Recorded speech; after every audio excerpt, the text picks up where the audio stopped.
setiap bandar ada cerita. Dan di Ipoh, ceritanya bermula di sini. Saya Misha Pritika, wartawan dari SK Perempuan Metodis Ipoh. Kini kita berada di Pasar Karat Ipoh.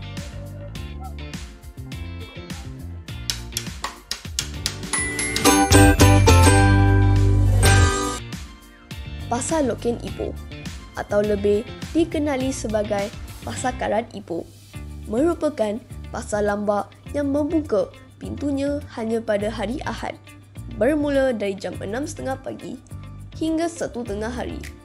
Keistimewaan Pasar Karat adalah pelbagai jenis barangan yang dijual di sana.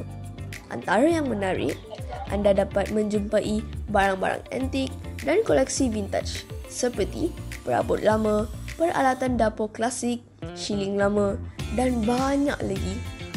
Pasar Karat telah menjadi destinasi yang amat digemari oleh pencinta vintage dan peminat barang antik. Ketika mengunjungi pasar ini, pengunjung dapat merasai pengalaman unik sambil meneroka pelbagai barang unik yang tidak mudah ditemui di tempat lain.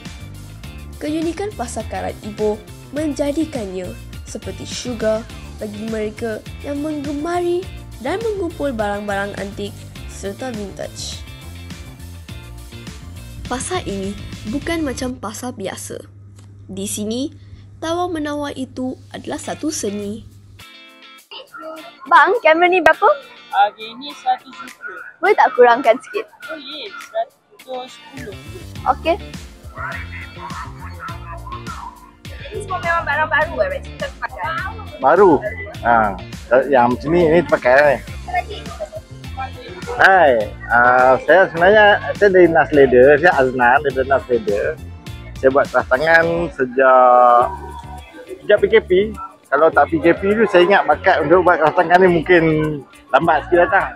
So bila PKP ni kan orang banyak nak cari sumber-sumber lain dapatan ya. So saya berminat yang kulit. So saya start buat keras tangan kulit. Macam wallet-wallet ataupun apa, semua saya buat semua jahitan tangan. Saya tak ada guna mesin untuk jahit.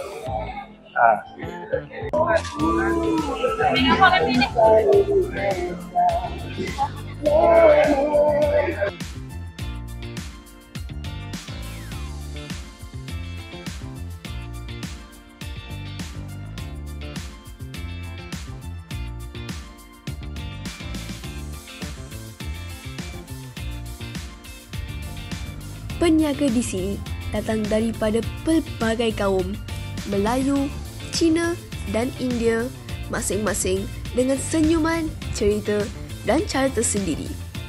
Di sinilah keunikan Malaysia terpancar. Dalam suasana harmoni yang tak boleh dibeli dengan wang. Bak kata pepatah Melayu, bagai awur dengan tebing, saling menyokong dan melengkapi. Tanpa yang satu, bincanglah yang lain. Begitulah indahnya kehidupan di Pasar Karat. Berbeza warna kulit, tapi sejiwa dalam semangat, berniaga dan persahabatan.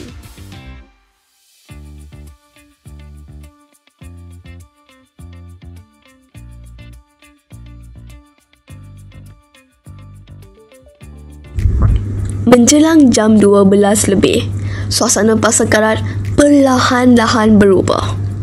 Suara tawar-menawar mula rendah. Langkah kaki semakin perlahan. Satu demi satu peniaga mula mengemas barang, melipat kanopi dan menutup lembaran rezeki hari itu. Pasar Karat Ipoh bukan sekadar pasar. Ia tempat di mana kenangan lama hidup semula dan di mana nilai budaya tempatan terus bernyawa. Saya Misha Pritika melaporkan dari Pasar Karat Ipoh. Sekian, terima kasih.